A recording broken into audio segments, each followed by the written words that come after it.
bus la jabagaw an minnu abonné no an ka page YouTube sanfɛ tel que Instagram, YouTube, TikTok, etc. an ka foli belebeleba b'aw ye an tɛ ɲinɛ an ka sponsor kɔ n'o ye faso service mɔgɔw ye donc yan'an ka don kuma kɔnɔ an bɛ foli belebeleba lase olu ma aw balimamuso n'aw denmuso de don Fatumata Kone. Ça c'est Vasco Emmanuel. Donc ne ye Umaru Siso bila manager. Cɔkɔrɔba. Ok.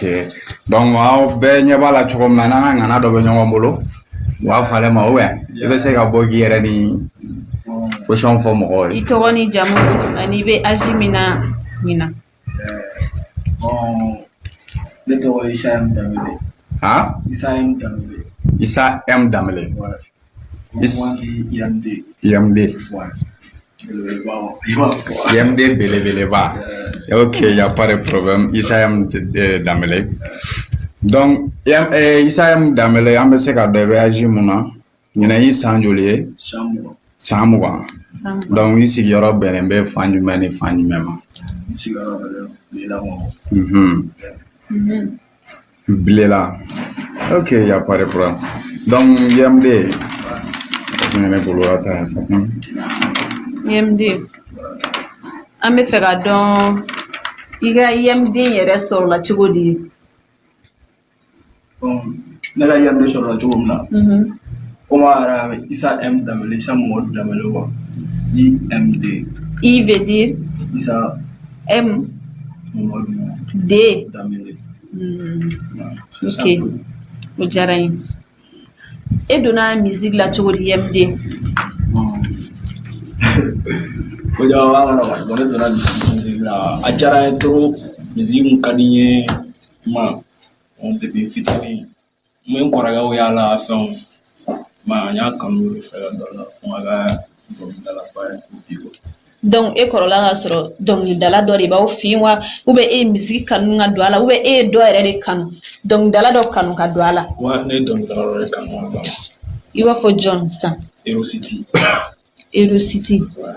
O bɛ bila yan de wa ou bien o bɛ yɔrɔ wɛrɛ ye? O bɛ bila yan. Bila yan. A rappeur ye jɔn ye? Erosity rappeur. Erosity rappeur ye Saba ye. Sheikh Diwan Sall. Bobby One. Babylon. IMD, san'an ka taa yɔrɔ jan aw ka gɛrɛn tɔgɔ i bɛ se k'aw ka gɛrɛn présenter ou bien i tɛ gɛrɛn na? Gɛrɛn KG family. KG. KG. Of définition KG c'est-à-dire family. Karaki gang quoi. Karaki donc o ye Karaki gang ye. Karaki gang family. Family kɔnɔ mɔgɔ joli don cɛw ka ca dɛ. KG ye min fɔ komi i yɛrɛ kulo b'a la cogo min na. Ok, an bɛ taga ɲɛfɛ IMD hali sisan n t'a dɔn mina e donna musique kɔnɔ a mɛnna? A mɛnna. Ne donna musique kɔnɔ a mɛnna. I kɔrɔbalen de donna a kɔnɔ wa ou bien i fitinin de donna a kɔnɔ? Depuis n fitinin donna musique kɔnɔ n bɛ se k'a fɔ ten n fitinin parce que ne donna musique kɔnɔ 2013-14. Donc i kɛlen ka son fɔlɔ bɔ o kɛra cogo di? N ka son fɔlɔ a ye jama don wa n ka son fɔlɔ yɛrɛ de ye fitigɛ fɔlɔ yɛrɛ o de ye affiche. I cɛ ka fitigɛ bolo son fɔlɔ yɛrɛ de ye affiche. O titre kun ye jumɛn ye? I bɛ se ka fisali kelen fili an ye o son in na pour que ka mɔgɔw hakili lajigin sisan i n'a fɔ an ɲinɛnen don o kɔ dɔɔnin. Officiel. Bila rapu bilama ɲagaminen to IMD bɔra ka na rapu yɛlɛma MC ɲɛmɔdenw ka kuma cayara n bɛna bɔ ka place yira u bɛɛ de la. Donc i bɔla ka place yira bɛɛ ye place di. Yamude e dɔrɔn de bɛ sɔn bɔ wa ou bien dɔ de bɛ to ka sɔn ni sɔn bɔ? Bon an kun ye gurupu. An mɛ munna i kelen bɛ to ka sɔn bɔ sisan? An bɛ don min na i ko bi an ka élément bɛɛ taara bɔ. Ka taa min? Dɔw voyagera rapu nege bɔra dɔw la. Dɔw y'a bila. Dɔw y'a bila wa kelen de bɛ bi an bolo. Donc an ka gurupu yɛrɛ kɔnɔ e kelen dɔrɔn de bɛ sɔn bɔ? E kelen dɔrɔn de bɛ musique kɛ. Minnu y'a bila mun de kɛla sababu ye a nege bɔl'u la ten ou bien ko dɔ de kɛla n'u y'a bila? Bon a bɛ se ka kɛ bɛɛ balo t'a la quoi. Donc e balo b'a la.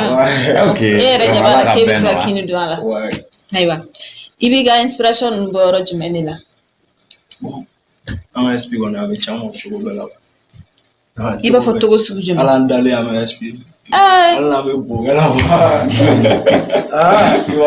UMD o fana ye kuma wɛrɛ dɛ.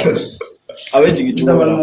A bɛ jigin cogo bɛɛ la. Donc n'i y'i da ka sunɔgɔ dɔrɔn a bɛ na. N dalen don n bɛ tagama na n bɛ fɛn fɛn na SP bɛ na wa. Wala an sigilen filɛ nin ye SP bɛ ka na.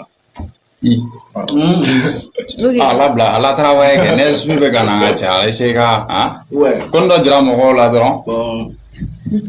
A daminɛna depuis sɛcɛmane marɔni donna la nege ko bɛ na falen ye caman ye ɲɛmɔgɔ caman ye juguya mɛ mama ye dɛmɛ ni duwawu baden ye a ka di caman ye ka kɛ ni ɲɔgɔn na ye mɛ t'a fɔ mama y'a ka duwawu caman k'i ye cɛsiri ni dusu baara fana bi ɲa i kana découragé non cɛ o t'a la ka si ka kulo sɛbɛn a bi o baara la. Kan ka daminɛ fɔ cilen i b'a bɔ. Non, ça c'est comme ça. O ɲɛna yɛrɛ de. Maison t'a bila yan nɔ. Ouais, n ye maison ta bila yan. Siɲɛ joli? N ye maison ta siɲɛ 3 bila. Siɲɛ 3. Bari i y'a bɛɛ gogoro. Ouais, a bɛɛ kɛra guichet fermé. Ouais. Voilà fo ka barika da la.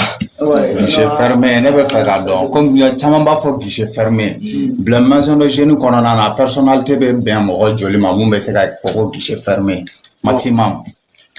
Ne bɛ se k'a fɔ ko ne ye guichet fermé kɛ parce que ne ye tigi min ta n ka concert la a bɛɛ banna o ye ne kɛlen k'a fermé bɔ. Donc ne y'a faamuya e ye tike min dilan concert yɛrɛ kama o bɛɛ banna. Mais o kɔrɔ ko e ma tige caman dilan dɛ. Ne ye tige caman dilan. Ne ye tige caman dilan. Ok. Donc on passe. Yamda an bɛ fɛ k'a dɔn e ka fanga ye yɔrɔ jumɛn de ye rap kɔnɔ? Fanga jumɛn de bɛ Yamde la rap la? Bila rap la sɛgɛ. Yamde fanga bɛ min rap kɔnɔ bila yan? Yamde fɔla rappeur bɛ kɛ cogo da fanga ye jumɛn de ye a ka force bɛ min? Bon ne yɛrɛ fɔra bila rappeur ye ko Yamde. I ma u kɛra bɛ ji ta depuis yen fɔlɔ. Tɔgɔ yɛrɛ dan janw na ne yɛrɛ ye fɔlɔ. U kɛra bɛ ji ta cogo de ta. Ne fɛ cɛ kɛra bɛ ji ta muso de nɔfɛ. Kɛra bɛ ji ta ne yɛrɛ nɔfɛ parce que ne tɔgɔ ma janw ne yele. Cɛ a Fatim i tɛ poussé. Ne yɛrɛ kamana ganna. A ko bɛ cogo min na sa an t'an hakili to a yɛrɛ la. An k'a labɛn ka yen fɔlɔ. An ka taa. Kɛmɛ kɔnɔ an bɛ ɲɔgɔn ye. Ok. Non an tɛ ɲɔgɔn ye. An bɛ ɲɔgɔn cogo di? Yamde an bɛ fɛ k'a dɔn fana le 7 février trophée dɔ dil'i ma donc ko k'i kɛra meilleur prestataire parmi les rappeurs de blanc. Donc i ka prestation de bɛ ɲɛ ni bɛɛ ta ye. Trophée in a di kuma na i kɛla cogo di? A dilen i ma? A bɛnn'i ma? A diyali ye. Donc i ye joie manifester cogo di? N y'u fo ma. Cɛman n'i ye trophée kuma fɔ Yamude de welela k'a ka taa a bɛ trophée ta wa ou bien jumɛn de bɛ yen? Bon ne b'a wele a kɛra surprise de na. Ma wa. E taara dɔrɔn. N sigilen u ye n wele a kɛra ma. Mais u ye wele e tun bɛ maison kɔnɔ a don nɔ? Tu étais présent? Mais Yamde ne bɛ fɛ k'a dɔn fana i ka tɔgɔ bɛ rappeur dɔ ka liste d'invitation na i tɛ ye maison na. Bon nin don na i taara par accident ou bien i tun b'a kalama de n'i wulila ka taa parce que trophée kan ka di an bɛ taa maison kɔnɔ su in na pour voir. Sinon i bɛ mɛn k'a sɔrɔ i tɛ Yamde ye maison kɔnɔ dɛ i bɛ Yamde a bɛ don a bɛ bɔ mais Yamde e welela de wa ou bien i taala i yɛrɛ ma de? Bon ne welela de. Téléphone na? Invité len don su in na. Donc minnu b'i tɔgɔ ka affiche ninnu olu t'i wele? U bɛ n wele. Olu bɛ taga i ma wele tɛ kelen. E welela de trophée di don i welela k'i ka taa. Ko trophée ko trophée bɛ na. Trophée bɛ na di yan. Voilà. N'aw ma wele o la ko trophée bɛ na di yan. E de taara. I ye billet ta wa ou bien fɛn de taara d'i ma? U taara cachet de di yan. Taara cachet di ma. I taara wa ala ye garisɛgɛ a la. Non Yamde ne ma sɔn. Ne bɛ fɛ ka kuma dɔ de mɛn. Yamde e bɛ taa i tɔgɔ bɛ kɛ liste la. E tɛ ye o. i b'a sɔrɔ olu tigiw ma kashe de kashe cogo di kashe mɛ e m'a mɛn n ka sɔn dɔw la n'i ma jɛ bila n tɛ y'i ka sɛriwɔn na donc e welela ni wari ye ka tila ka taa cadeau di i ma jɛ de wari donc cadeau di la fɛn o fɛn ma o bɛɛ welela wari la ou bien e ta prince mɔgɔ wɛrɛ ta dɔn e b'i ta de dɔn ale wulila ni jɛ ye wari dira ale ma bon komi n'a fɔ sisan ale fana taara a taara trophée ta o tɛ yan n taara trophée sɔrɔ a ɲɛ kɔ na félicitation o ka ɲi o bɛ bila tan yamde an bɛ fɛ k'a dɔn fana i bɛ rap genre mun kɛ style suguya jumɛn de don i bɛ rap genre jumɛn de kɛ bon ne bɛ chanter de chanter a bɛɛ bɛ chanter o ouais bon ne bɛ chant de da wa rap tɛ kelen dɔw bɛ yen u bɛ rap yɛrɛ ye o i ma trap ninnu ani fɛnkɛ mais ne bɛ chanter de ne bɛ dɔnkili de chanter yɛrɛ de mais e ka son dɔw bɛ yen Emmanuel ne ma mun faamuya ale bila ka jɔn de ladege rappeur la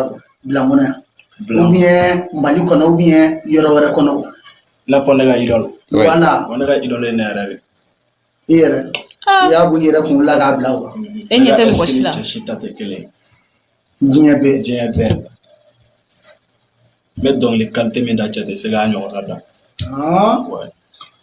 o kɔrɔ ko genre wɛrɛ de b'i bolo mun ni chanter tɛ kelen o bon min ni tɔw ta tɛ kelen non parce que ni ko chanter c'est dɔnkili da de ye o bɛɛ bɛ dɔnkili da o bon o ye ouais moi a ye mun fɔ ne ma sɔn dɛ a ye mun e fɔ sɔnna a ka kuma na a y'a kadɔ ko dugu ci den kelen bon ne yɛrɛ kamana kɔnɔ an bɛ bila ma bon wura duzi m'anw dɛmɛ wara gazibi m'anw dɛmɛ talibi m'anw dɛmɛ ne ko k'i ye dugu ci den kelen i kana na anw mako sa yan nɔ an ka dugu ma bon i m'a faamuya yemdi bon n ka dugu ci den kelen an yɛrɛ ka game kɔnɔ an ka arabu domaine kɔnɔ rappeur b'a dɔn donc rappeur b'a dɔn mais an minnu b'a lajɛ ani an minnu b'aw lamɛn an t'a dɔn bon n ka dugu ci den kelen bɔra o waati n yɛrɛ tun bɛ fɛ ka bila yɛrɛ de ci bɔ an ka musokɔrɔba ninnu n'a ka cɛkɔrɔba ninnu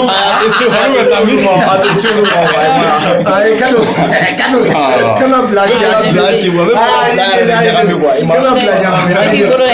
ne y'o kɛ minnu kan ka na dɛmɛ se anw ma yan sariba minnu kan ka na anw dɛmɛ walasa anw kan ka fɔ ne ye bila ci a ko bɛ kɛ cogo di jate dɔ a ye kungo wolomalen e tun bɛ n'a ci ni dabila dɔ ye dɛ bon dabileya tɛ ou bien kɔrɔ de kɛlɛ la n'o y'i bila n'a fɔ ni n ko n bɛna bila ci ni ye son bɔ min bɛ bila yuguba yɛrɛ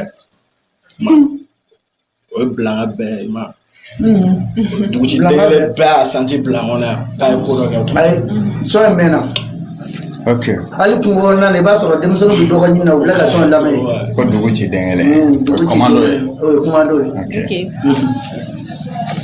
yamde i ka sɔn dɔ fana bɛ yen i b'a fɔ ko bɔlɔn kɔnɔ bonya bɛ jagosa awɔ respect tɛ man ye o y'o bɔ kun jumɛn de la mun de y'i poussé ka bila o la bon n ka san su dɔrɔn de y'a yira n na bon komi respect fana tɛ man ye bɔlɔn kɔnɔ wa cogo di ta anw bonyanen don jagosa wa k'i bonya jagosa a tɛ kɛ ma wa hali ni mɔgɔ caman bɛ fan bɛɛ fɛ u ye bonya fan bɛɛ fɛ ma sasi fana y'a yira n na ma n k'o sɔn e ma kuma nin faamuya Fatimu e ka bonya bɔlɔn kɔnɔ fanga wajibi wa i ye marifa de b'i kunna ka yala bese de b'e bolo ka yala ka denmisɛnninw koro an k'e bonya bon n da de bɛ yen nɔ n da i dabara o ye sira n da de ye o ye sira da de komi n'a fɔ rappeur kunda mais hali o la a ka sɔn dɔ bɛ yen yemde i bɛ k'a fɔ ko belebele fo u ye belebele fo ouais o ye belebele fo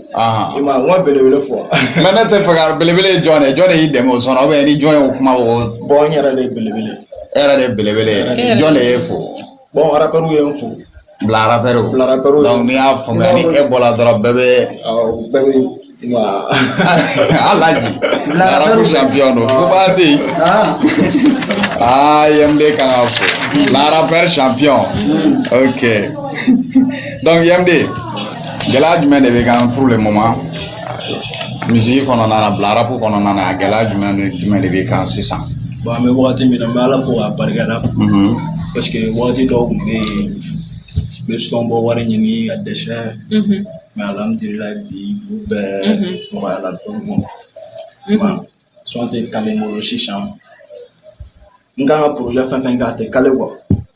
I b'a fɔ ko jumɛn i yɛrɛ de bɛ baara kɛ ka wari sara wa dɔ de bɛ bɔ baara kɛ ka wari sara.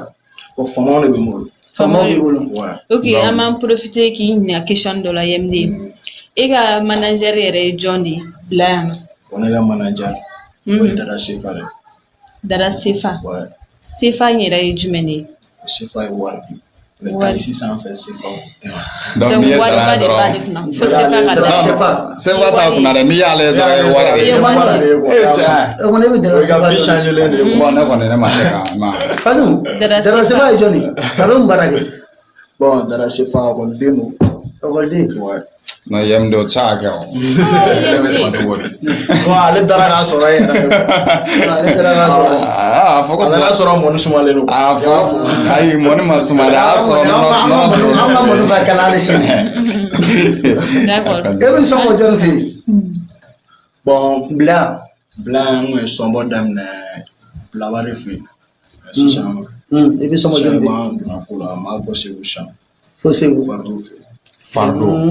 Mais non i t'a la. I t'a la dɛ et puis mun de y'i bila ka se o kuma Bilaba bolonɔ de ma i ja ou Bilaba tɛ baara faamuya la de ou bien mun de don? Non ma fosi m'an bila ka taa changement dɔrɔn. Non changement tɛ. N bɛ o de laɲini quoi. N ka taga sanfɛ a bolonɔ man di a bolonɔ ka ɲi. Non o tɛ i bɛ se k'i ka producteur ta bila i ka son produit bila yan i bɛ yɛlɛ n'a ye Bamakɔ i bɛ tɔgɔ sɔrɔ i bɛ tɔgɔ di i ka producteur ma a bɛ tɔgɔ di e fana ma mais n'i y'i pan ale kunna c'est a ka genre de ko wɛrɛ de bɛ yen. A ka kuma na ko a ye sɔn bɔ yan ka toujours a b'a ɲini ka yɛlɛ sanfɛ parce que a taara sɔn bɔ dɔ fɛ yen Segu. Bon don n'a nataw i b'a sɔrɔ a bɛ yɛlɛ capitale yɛrɛ kɔnɔ. Non mais o de ka d'an ye. a bɛ yɛlɛ Bamakɔ n bɛ fɛ ka fɛn dɔ de fana faamuya n'a taara Bamakɔ ka taa sigi Bamakɔ o y'a yɛlɛlen wa ou bien n'a bɛ bila yan de a bɛ yɛlɛ Bamakɔ. Bon i ma n ka arabu yɛrɛ de y'an to bila yan ka diɲɛ minɛ. Donc n'i y'a faamuya Bilaba tɛ se k'o baara kɛ. Bilaba tɛ se k'o baara kɛ. Voilà n bɛ fɛ k'o de faamuya. Donc c'est bien du courage. C'est bien du courage. YMD an bɛ taga ɲɛfɛ halisa. Tu as déjà organisé des concerts à Bla ou hors de Bla? I delila ka concert dɔw kɛ Bla ou bien Bla kɔfɛ? I delila ka bɔ Bla ka taa concert kɛ yɔrɔ wɛrɛw la? Bon n ye concert kɛ Bla n y'a kɛ Bla kɔfɛ. A belebele ale de bɛ tournoi kɛ Bla n'a commune 14. K'a ɲɛnajɛ bɛ bila yan k'a kɛ Bla kɔfɛ. Bla kɔfɛ. Bla yɔrɔ jumɛn? Bon n ye concert kɛ komi Tona. Tona. Nbeso. Ani yɔrɔ jumɛn? Bon n y'a kɛ ninnu fila de la. Ni ma taa san? Ma taa san. Tona concert la Manu bɔra fanu bɛ yen i fɛlen don i yɛrɛ b'a dɔn mais n b'a dɔn dɔw bɛ yen olu bɛ jamafu bɛ yen dɛ. Jamafu bɛ yen dɛ. I yɛrɛ b'a bɛɛ kalama Bɛso ta dun. Bɛso fana na. Cɛkɔrɔba Bɛsɔgɔw tɛ étranger fɛ dɛ. Mais ne bɔra yɛrɛ parce que olu yɛrɛ de ye n wele. Guichet fermé. Olu yɛrɛ de ye n wele n ka taa quoi. E delila ka bɔ Bla ka taa concert kɛ yɔrɔ wɛrɛw la siɲɛ joli? Bon Bɛso taara siɲɛ kelen Bɛso. O ye siɲɛ fila de kɛ Tona. Ok Bla concert dun i ye concert joli kɛ Bla yan nɔ? O ye concert 3 de kɛ Bla. Concert 3. O ye n yɛrɛ kelen ye. Mais a concert 3 la i ma différence foyi sɔrɔ ni ɲɔgɔn cɛ a concert 3 bɛɛ la i ye jama sɔrɔ? Wa a concert 3 bɛɛ la n ye jama sɔrɔ. Non mais jama dɔ ka ca dɔ yɛrɛ. Jama wasalen. Jama wasalen. Wari sɔrɔla. Wari sɔrɔla. Wari sɔrɔla. Wari caman sɔrɔ. I ye jama sɔrɔ. Bila ɲɛnajɛ ni fɛn ninnu na wa? Awɔ i ko ten. Mais YMD ne tila ka mun faamu i b'a dɔn Bila rappeur filɛ nin projet labɛnnen don e bolo wa ou bien projet dɔ labɛnnen t'e bolo? Bon projet bɛ n bolo. Projet bɛ bolo i b'a fɔ ko jumɛn jumɛn? Projet bɛ n bolo n kan ka mixtape bɔ. Mixtape projet bɛ bolo ne b'a mɛn rappeur da mixtape ye sɔnden joli de ye? Bon mixtape sɔn hakɛ bɛɛ b'a la mais a bɛ dan i n'a fɔ 12 ma quoi. Parce que dɔw b'a fɔ ko mixtape bɔ i b'a sɔrɔ a sɔn bɛɛ faralen ɲɔgɔn kan a tɛ tɛmɛ 4 kan ou bien 5. Ouais mixtape yɛrɛ bɛ ta sɔn 3 de la ka yɛlɛ k'a ta n'a danna 12 i bɛ se k'i ka mixtape dan 12 en tant que n'a sera 12 ma o y'a dolen ye jumɛn na sisan album donc 12 ye album ye mixtape yɛrɛ kɔrɔ. Bon mixtape i n'a fɔ i bɛ fɛ ka sɔn dɔw fara ɲɔgɔn kan k'a dédicace kɛ quoi. i m'a faamu i bɛ fɛ ka sɔn dɔw fara ɲɔgɔn kan k'u bila ɲɔgɔn fɛ a tɛ album bɔ ne ye mixtape ye mais nga dɔ la ko n'a fɔra ko Yamounde ka ɲɛnajɛ bɛ bila maison ba in kɔnɔ ko n'u donna dɔrɔn jama bɛ sira bila u ye ya k'u marque ma nɔgɔ et puis o jumɛn ye ko cɛ 100 b'aw min cɛ 100 e b'a dɔn ah ne t'a dɔn ko Bakɔrɔ Mayiga mɔgɔ dɔ e b'a dɔn parce que bɛɛ b'a fɔ ko 100 ko 50 sanfɛ 50 duguma ne kɔni t'a dɔn suguya mun don quoi o ye genre suguya jumɛn de ye c'est pas trop bon sécurité donc ale cɛ 100 ale kelen bɛ cɛ 100 de b'o ye mais Yamounde siɲɛ dɔ la ne y'i ni dɔ ye chaîne sanfɛ bila yan arabasa b'a kunna i b'a comme ne b'a de la kɛ son da bon n t'a kalama n'a bɛ comme n'a fɔ groupe kelen na kɔni bon mun y'a to e n'olu aw tununa ɲɔgɔn na voilà bon depuis kuma daminɛ n y'o de fɔ i ye dɔɔni expliquer an ye o la casier famille